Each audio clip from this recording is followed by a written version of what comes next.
नमस्कार किसान भाइयों, बरसाती मूली की उन्नत खेती के बारे में आज के इस वीडियो के माध्यम से बात करने वाले हैं। बरसाती मूली की खेती से बहुत अच्छा मोटा मुनाफा कमा सकते हैं। बरसात में मूली लगाने का सबसे बेस्ट टाइम क्या होता है, बेसल डोज कब और कौन से देना चाहिए, बीज दर कितनी रखनी चाहिए, बरसात के लिए मूली की सबसे बेस्ट वैरायटी कौन सी है और कीट बीमारियां लगती हैं तो उनको कंट्रोल कैसे करना है, बुआई की विधि क्या है और इसके साथ साथ हम 45 से 50 दिन में कैसे 1 एकड़ से लाखों रुपए कमा सकते हैं, इन सभी बिंदुओं को कवर करेंगे इस वीडियो के माध्यम से। तो चलिए शुरू करते हैं। और सबसे पहले किसान भाइयों बात करते हैं मूली को लगाने का, बुआई करने का जो सबसे बेस्ट अनुकूल समय है उसके बारे में। तो यदि आप बरसाती मूली की खेती करना चाहते हैं तो आपको जून में नहीं, मई में नहीं, बल्कि आपको मध्य जुलाई से लेकर अगस्त के बीच में आपको बुआई करनी चाहिए मूली के बीजों की।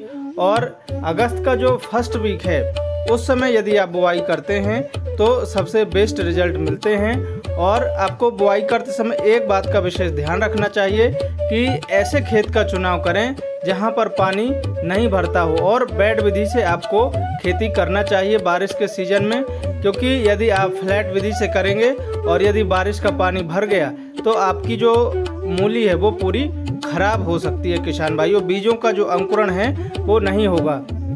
इसलिए आपको बेड विधि से ही मूली की खेती बरसात में करना चाहिए।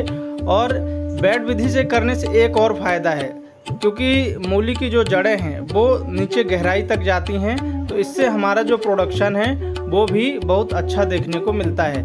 खरपतवार नियंत्रण करना बारिश के सीज़न में बहुत मुश्किल होता है, क्योंकि मज़दूर नहीं मिलते हैं और खरपतवार बहुत ज़्यादा उगते हैं बरसात की फसल में किसान भाइयों।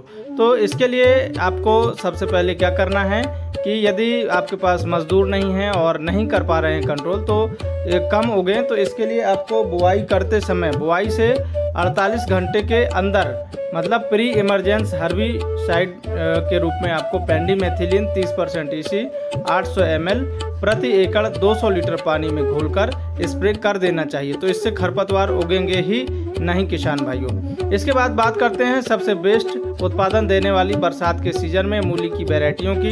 तो पालक पत्ता वाली वैरायटियों का आप चुनाव कर सकते हैं और इसके लिए जो बम्पर उत्पादन देती हैं बारिश के मौसम में और कीट बीमारियों के प्रति रेजिस्टेंट हैं, उनके बारे में हम बात करेंगे। टॉप 4 से 5 वैरायटी हम आपको बताएंगे किसान भाइयों। इनको यदि आप बारिश के सीज़न में लगाते हैं तो अच्छा उत्पादन मिलेगा। जैसे सनग्रो की रेडिश आती है, इसको लगा सकते हैं। और पाहुजा सीड्स की वाइट मार्बल के नाम से आती है, इसको लगा सकते हैं। एडवांटा की पूसा चेत की और माइको की माही 22 किस्म को आप लगा सकते हैं। सिंजेंटा की आइवरी वाइट, ये किसानों के बीच में सबसे फेमस वैरायटी है और मार्केट में भी इसकी डिमांड बहुत ज़्यादा होती है किसान भाइयों। तो इस वैरायटी को आप यदि लगाते हैं तो मार्केटिंग वैल्यू के हिसाब से और प्रोडक्शन के हिसाब से भी बहुत बेस्ट वैरायटी है आइवरी वाइट। तो हमारे किसान भाई अधिकांशतः हमने देखा है कि आइवरी वाइट किस्म को ही लगाते हैं, तो आप भी इन किस्मों को लगाकर अच्छा उत्पादन ले सकते हैं किसान भाइयों। अब बारिश के सीज़न में एक और समस्या आती है कि पानी भर जाता है और खेत यदि आपका ढलानदार नहीं है तो फिर आपको मूली की खेती करने में दिक्कत आती है। तो इसके लिए ढलानदार यदि आपकी ज़्यादा ज़मीन है और पानी कम रुकता है तो आप वहाँ पर ड्रिप भी लगा सकते हैं किसान भाई। ड्रिप की सहायता से आप मूली की खेती कर सकते हैं। बात करते हैं बेसल डोज के ऊपर। बुआई के समय यदि आप बेसल डोज की मात्रा दे देते हैं तो फसल की जो ग्रोथ है वो बहुत अच्छी होती है किसान भाइयों। तो इसके लिए आपको सबसे पहले लेना है सिंगल सुपर फास्फेट खाद 50 किलोग्राम लेना है। और इसके साथ साथ आपको म्यूरेट ऑफ पोटास लेना है 20 किलोग्राम प्रति एकड़ की दर से। और इसके साथ साथ गोबर की खाद आपको 2 ट्रॉली लेना है।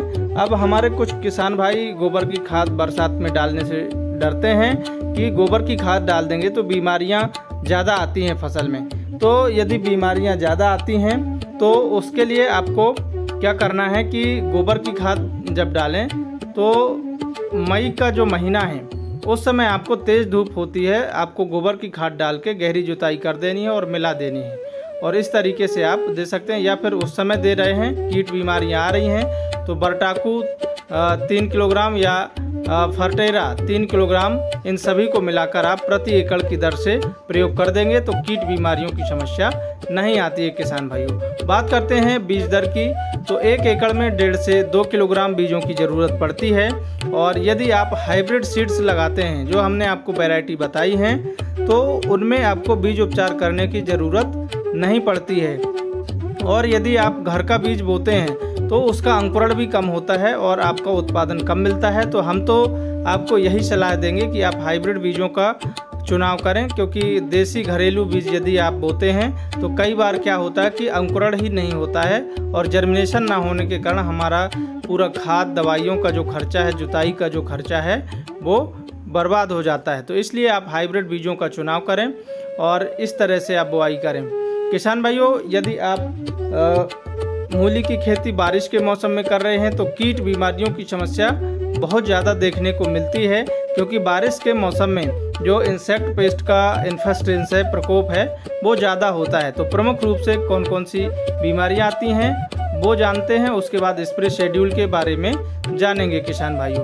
तो प्रमुख रूप से मूली की खेती में कीटों की बात करें तो सेमी लूपर इल्ली है, बॉल वर्म है, एफिड, जैसिड और सकिंग पेस्ट रस चूसक कीट आते हैं। और बीमारियों की बात करें तो जड़ गलन है, कंद गलन है और पीलापन की समस्या देखने को मिलती है। और इसके अलावा रेड माइट की समस्या कीटों में देखने को मिलती है और थ्रिप्स की समस्या देखने को मिलती है, जैसिड की समस्या, एफिड की समस्या, और कई बार तो अंकुरण के समय हमारी जो फसल है वो मुरझा जाती है, क्योंकि उसमें कटवर्म का अटैक हो जाता है और वो हमारी फसल को नुकसान पहुंचा देता है। तो इसलिए इनको समय रहते कंट्रोल करना बहुत ज़रूरी। कई बार जड़ों में आपने देखा होगा काली काली इल्ली हो जाती हैं और वो हमारी मूली की जड़ को ख़त्म कर देती हैं, पीलापन की समस्या आती है।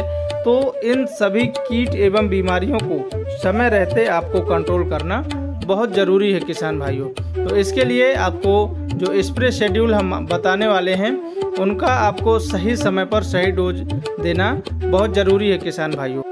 फर्स्ट स्प्रे जब आपकी फसल बुआई से लगभग 10 दिन के आसपास की हो जाए तो रोगोर इंसेक्टिसाइड 25 ml लेना है और डाउ की सिस्थैन 10 ग्राम लेना है और इन दोनों को ठीक तरीके से मिलाकर 15 लीटर पानी में घोलकर स्प्रे करना है।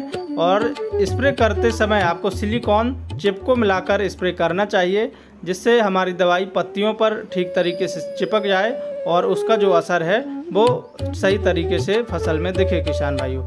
दूसरा स्प्रे जब हमारी फसल लगभग 18 दिन के आसपास की हो जाए तब सिंजेंटा की एक्तारा 8 ग्राम और डाउ की सिस्थैन जो मार्केट में आती है उसको 10 ग्राम लेना है और 15 लीटर पानी में इन दोनों को ठीक तरीके से घोलकर मिलाकर और उसके बाद फिर सिलिकॉन चिप को मिलाकर आपको स्प्रे करना चाहिए किसान भाइयों। थर्ड स्प्रे की बात करें तो जब हमारी फसल 26 से 28 दिन की हो जाए तब NPK 126180 ग्राम, सिंजेंटा की क्वांटिस 40 ml, रोको फंजीसाइड 40 ग्राम, रोगोर इंसेक्टिसाइड आपको 25 ml लेना है और 15 लीटर पानी में घोलकर स्प्रे करना चाहिए किसान भाइयों। तो ये हो गई थर्ड स्प्रे की बात। फोर्थ स्प्रे जब आपकी फसल लगभग 35 से 40 दिन के आसपास की हो जाए तो ईसा की एग्रोसिप्टोन टॉनिक 25 ml और इमेमेक्टिन बेंजोइड 5% वाला 10 ग्राम और एसिटामेप्रिड 10 ग्राम और रोको फंजीसाइड 30 ग्राम आपको लेना है। मुख्य फसल निकालने के बाद कुछ फसल हमारी बची रहती है तो उसके लिए हमें 45 से 50 दिन के आसपास 5वां स्प्रे करना चाहिए और लगभग 60 से लेकर 80 दिन के आसपास 65 दिन के आसपास 6वां स्प्रे करना चाहिए किसान भाइयों। इसके बाद हम बात करते हैं अगले टॉपिक की और जानते हैं यदि हमें अपनी फसल से अच्छा उत्पादन लेना है, फसल को हरी भरी रखना है तो सबसे महत्वपूर्ण होता है आपको सही समय पर सही खाद एवं उर्वरकों की मात्रा देना बहुत ज़रूरी है किसान भाइयों। तो इसके लिए सही समय पर कौन सी खाद देना है, तो जब आपकी फसल बुआई से लगभग 15 से 18 दिन के आसपास की हो जाती है तब आपको अच्छी कंपनी के माइक्रोन्यूट्रिएंट्स खाद 2 किलोग्राम लेना है और इसके साथ साथ यूरिया उर्वरक खाद 15 किलोग्राम जड़ों के पास देकर आपको सिंचाई करना चाहिए। और सेकंड खाद 28 से 30 दिन, थर्ड खाद 40 से 50 दिन, MOP खाद 15 से 18 kilogram, bentonite sulphur 3 kilogram, magnesium sulphate 10 kilogram और यूरिया खाद 20 किलोग्राम प्रति एकड़ की दर से जड़ों के पास देकर सिंचाई करना चाहिए। अब सिंचाई हल्की हल्की करना है और यदि बारिश हल्की हो गई तो कोई दिक्कत नहीं है, सिंचाई की ज़रूरत नहीं है। ध्यान रखिए कि तेज़ आपको यदि बारिश हो गई है तो उसको बचा के रखना, उस समय आपको खादों को नहीं देना क्योंकि लीचिंग आउट हो जाती है किसान भाइयों, और हमारी खाद पानी में बहकर बाहर चली जाती है खेत के। इसलिए डिस्टेंस की बात करें तो यदि आप 2 फीट चौड़ी बेड बनाए हुए हैं तो उसमें 4 से 5 लाइनों में मूली की बुआई कर सकते हैं। और यदि आपने जो मेड़ का साइज है उसको 1 फीट रखा है तो आप 2 लाइन ही लगाएं। और खरपतवारों की समस्या शुरुआती अवस्था में देखने को मिलती है, तो जैसा कि हमने आपको शुरुआत में बताया था, पेंडिमेथिलीन का आप स्प्रे कर दीजिए। लाइफ साइकिल के ऊपर बात करें तो 50 से 65 दिन के आसपास अधिकतम समय लेती है मूली की फसल तैयार होने में, और 45 दिन से हमें इसका जो उत्पादन है वो निकलना प्रारंभ हो जाता है। और मूली की फसल स्वस्थ एवं अच्छी तैयार हो, इसके लिए सबसे महत्वपूर्ण बात आपको ध्यान रखनी है कि आपको सही समय पर सही स्प्रे शेड्यूल, सही खाद का शेड्यूल अपनाना बहुत ज़रूरी है किसान भाइयों। और आज के वीडियो में हमने आपको लगभग संपूर्ण जानकारी मूली की खेती से संबंधित शेयर की। यदि वीडियो आपको पसंद आया हो तो वीडियो को हमारे लाइक कर दीजिए, और यदि आपको मन में कोई सवाल है, कोई डाउट है तो आप हमें कमेंट करके ज़रूर बताएं।